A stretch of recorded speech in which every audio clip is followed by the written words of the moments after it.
যারা নামাজি মানুষ তাদের চেহারাও কিন্তু আলোকিত হয়। বলেন, যারা নামাজি মানুষ তাদেরকে এমনি দেখলে মায়া লাগে, তাদের চেহারার মধ্যে একটা ঈমানের নূর আল্লাহ দুনিয়াতেও দিয়ে দেয়। অনেক সময় মানুষ কালো, কিন্তু নামাজ পড়লে দেখতে মহাব্বত লাগে, ভালো লাগে। কেন?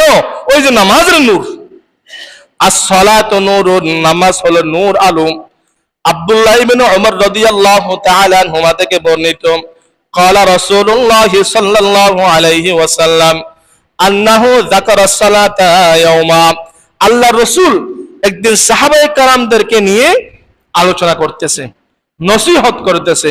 নসিহতের এক পর্যায়ে গিয়ে তিনি নামাজের প্রসঙ্গ তুললেন।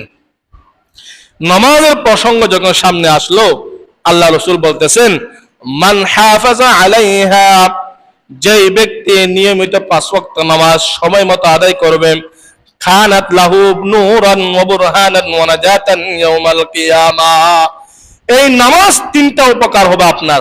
1 নম্বর, খানাত লাহু নূরা, নামাজ আপনাকে কবরের মধ্যে আলো দিবে, হাসরের ময়দানেও আপনাকে আলো দিবে, ফুলসিরাত পার হওয়ার সময় আপনাকে আলো দিবে। কিসে? নামাজ। ওয়া বুরহানা, আল্লাহ যখন মিজান শুরু করবে, মাফামাফি যখন শুরু করবে, বিচার যখন শুরু হবে, নামাজ আপনার পক্ষে দাঁড়িয়ে ওয়াকালতের কাজ করবে। নামাজ নিজে আল্লাহকে বলবে, আল্লাহ আপনার এই বান্দা নামাজি, আমি সাক্ষ্য দিলাম আপনার এই বান্দা 5 ওয়াক্ত নামাজ আদায় করেছে, অতএব আজকে তার কোনো বিচার হবে না, আপনি মেহেরবানি করে আপনার নামাজি বান্দাকে বিনা হিসেবে জান্নাত দিতে হবে।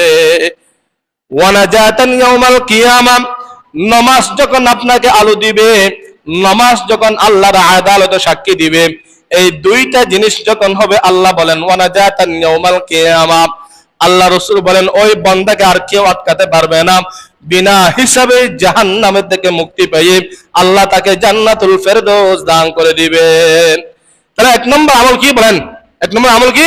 নামাজকে হেফাজত করা। কাজা করতে হবে না, সময় মতো নামাজ আদায় করব। যদি মসজিদে আসার সুযোগও না হয়, যেখানে থাকবো সেখানে নামাজ আদায় করে নিব।